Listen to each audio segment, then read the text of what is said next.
శ్రీ స్వామివారిని దర్శించుకున్న గోవా గవర్నర్ శ్రీ పూసపాటి అశోక్ గజపతిరాజు దంపతులు భక్తి శ్రద్ధలతో రథోత్సవాన్ని ప్రారంభించిన ఆలయ ధర్మకర్త అధికారులు.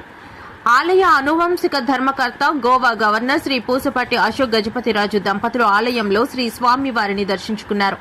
ఆలయానికి విచ్చేసిన గవర్నర్ దంపతులకు ఆలయ కార్యనిర్వహణాధికారి జల్లేపల్లి వెంకట్రావు, ధర్మకర్తల మండలి చైర్మన్, సభ్యులు, ఆలయ అధికారులు ఘనంగా స్వాగతం పలికారు.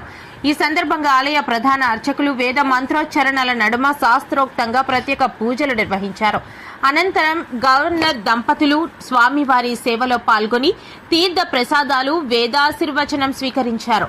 దర్శనానంతరం భక్తుల జయ జయ ధ్వానాలు, కోలాహలం నడుమ స్వామివారి రథోత్సవాన్ని ఆలయ ధర్మకర్త, ఆలయ అధికారులు జెండా ఊపి వైభవంగా ప్రారంభించారు.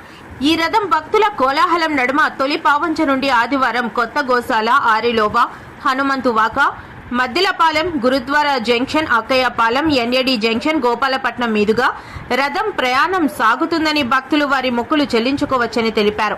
ఈ రథం ముందు భాగాన కోలాటాలు, పులివేషాలు, చెక్క భజనలు, భక్తుల గోవింద నామ స్వరములతో కోలాహలంగా ముందుకు సాగుతోంది. ఈ కార్యక్రమంలో రథంతో పాటు పెద్ద సంఖ్యలో భక్తులు, ఆలయ అర్చకులు, అధికారులు, సిబ్బంది పాల్గొన్నారు.